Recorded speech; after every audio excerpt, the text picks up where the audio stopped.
Welcome to the Sound in Marketing Podcast.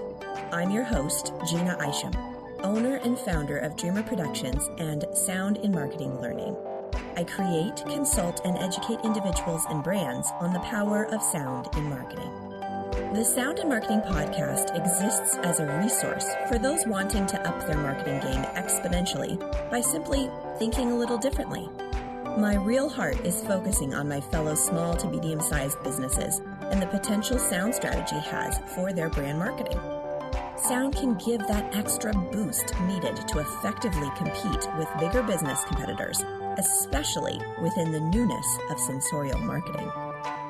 Everyone will figure this out eventually. Hopefully, this podcast helps you get ahead of the crowd. If the content in these episodes inspire ideas for your company, don't hesitate to give me a call. Dreamr Productions helps brands make sound on purpose. We'd love to help you too. Now on to the show. In this episode, we'll be talking about sound. What is it? Why is it so powerful? And why are big brands turning to it to create a powerhouse of branding genius? What is sound, and why is it so important to a brand? It's what I am constantly thinking about, researching, and educating clients about. Ultimately, we are sound.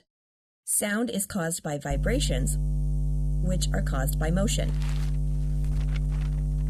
Everyone and everything is in motion. So ultimately, we are sound. If all things make sound in one way or another, then so do our brands and products. It is our responsibility to represent our brand's sound sincerely and honestly. You wouldn't let your logo design be determined by how a paint splatters on a piece of paper, would you? Or would you tell Midjourney to create something with pretty colors and take it as is without any kind of manipulation and personal creativity? I sure hope not. We design our visual branding so that it tells the message we want it to tell. Same goes with sound. You don't just leave sound to its own devices, especially if the sound happens to be creating the wrong experience or breaking brand messaging. We at the Pillow Factory care how well you sleep at night. We know that a good and peaceful experience is just the ticket to a healthier life, and we are committed to bringing you the most premium experience possible. Sound has this incredible power to make up your mind about one thing or another in seconds. Seconds to a positive experience or, potentially, we know that a good and peaceful experience is just the ticket to a healthier life, and we are committed a negative one. And we all know that a negative opinion is near impossible to reverse. So save yourself the trouble and make sound on purpose. Here are 8 ways that sound influences the consumer right now and why sound strategy must be considered alongside traditional visual branding. Sound is responsive. Sound requires action. This may be as big as a physical movement or as small as thought interpreting what is being heard. By implementing sound into your marketing, you're actively engaging your audience. They can't just close their eyes or look away. Their ears actively are hearing your messaging. Using sound in smart technology is even more reactionary, or at least it can be. Audio advertising will have a call to action and ask you to take initiative at a later time, but responsive voice ads require a response in the moment and, more importantly, when you are most interested. For example, voice-responsive ads require immediate action. Want to hear more about Stan's fans? Say, Alexa, tell me more to hear our latest discounts. Sound can cause an immediate response that could mean an immediate sale. Sound is persuasive. Audio can actually change our buying habits. In the 80s, Ronald E. Milliman conducted a study that found that playing slower music in grocery stores increased sales by 38%. This theory was later proven by scientists in 2011. The slower pace of the music subconsciously slows people down and helps them to create more mindful decisions and purchases. Millman was quoted as saying, "It is possible to influence behavior with music, but this influence can either contribute to the process of achieving business objectives or interfere with it." Fast forwarding to today, these findings still apply. According to a report from September to October 2020 by Veritonic, voice ads had 27% higher purchase intent than the audio ad benchmarks for those who engaged the ad. Sound can make or break an experience. Sound is more than just music. A lot of people go to the default of songs and music when thinking about sonic branding, but sonic branding is so much more. Sonic means sound, and sound covers a whole lot more consumer touchpoints than music does or could. Welcome. You've got mail.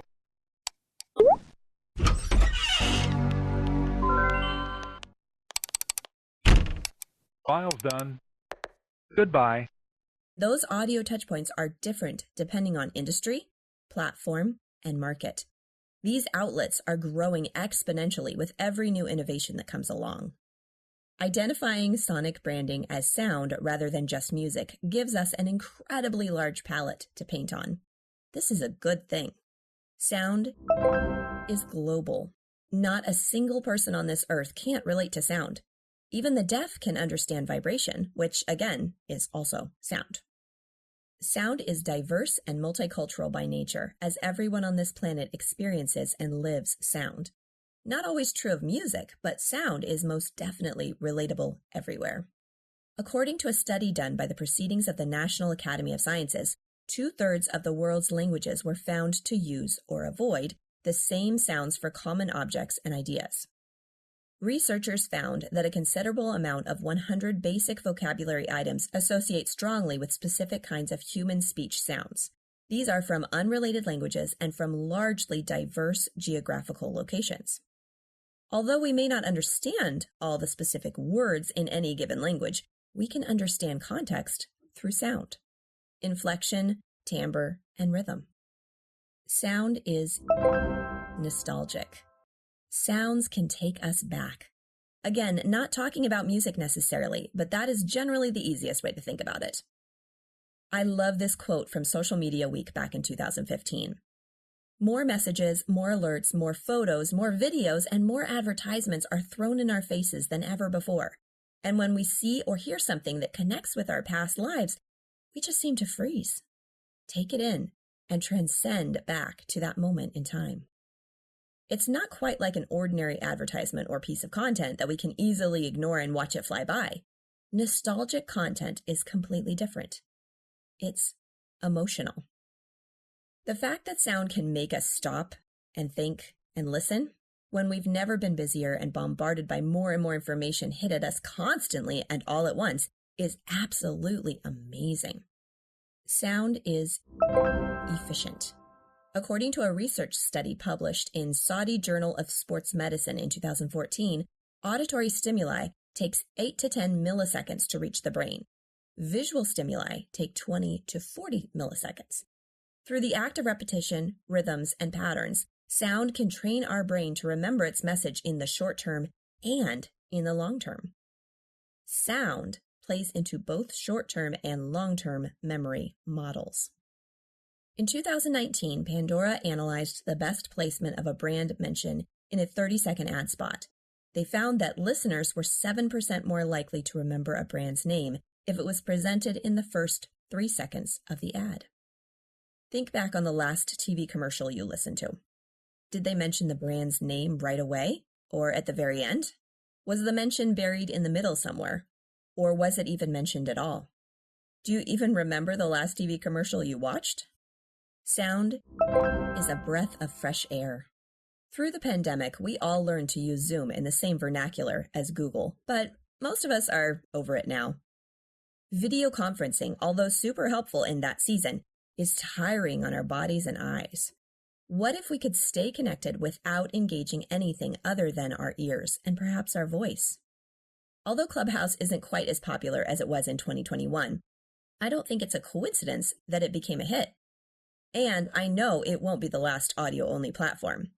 With the importance of sound on TikTok, the next audio-only app will hit a lot more nails on the head because of Clubhouse's trailblazing influence and accolades. I interviewed a few people from Mindshare a few years back. Mindshare is a global media and marketing services company. In 2018, they had a short video series that they put together called The Media Dystopia. Their episode, Sound as the Savior, was specifically noteworthy. Their example that they presented was of a world where people got so addicted to their machines that they had to untether. Sound familiar? They pitched the idea of sound being a savior, that it called to us in a very primitive way as storytelling of the mind has existed far beyond video and even books.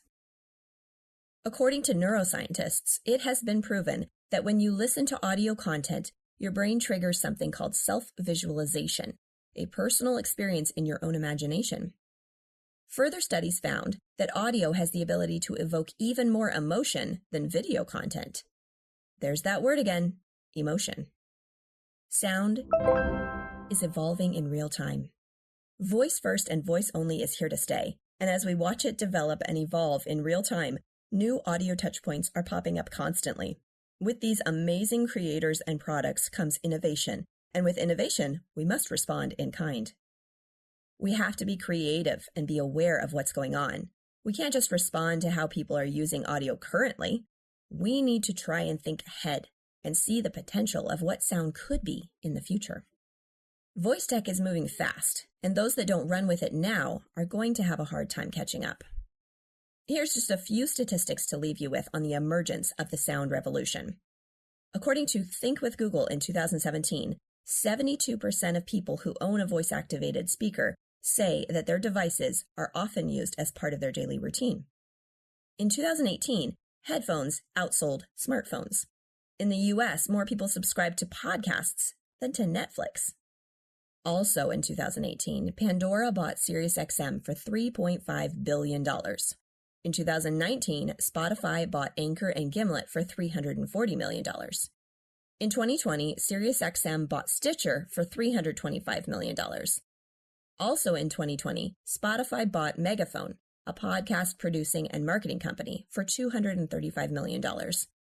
Spotify also bought the Joe Rogan podcast in 2020 for $100 million. Compare that to Howard Stern, who signed his 2025-year deal with SiriusXM for that much per year, and that's pretty impressive. As of December 2020, more than 55% of U.S. adults have either a smart home device or a smart speaker. Sound matters. Sound matters because it is a part of us. It is how we function and process information. It helps us to relate to one another and our environment. It makes us feel things and it creates action. It is how we make decisions on what to buy and what not to buy. Sound is influential to our brand and bottom line, whether you like it or not. Your brand will sound one way or another. Are you in control of that sound? Are you using it to your best advantage? What does your brand sound like? Thank you to Pixabay and Artlist for some great sound effects fillers. I also created and slipped in a few of my own. Please note, there are no Stan's Fans or The Pillow Factory. I made them up for demonstrational purposes. Did you like what you heard? Great! Leave a review, tell a friend, and spread the word. More people should know about this stuff. I know you know that now. Want to explore your sound strategy further? I'd love to help. Send me an email at gina@dreamrproductions.com, and we can continue this off-platform. For further resources, learning, and content, check out Sound in Marketing Learning for your one-stop sound shop. All links will be provided in the show notes. Let's make this world of sound more intriguing, more unique, and more on brand.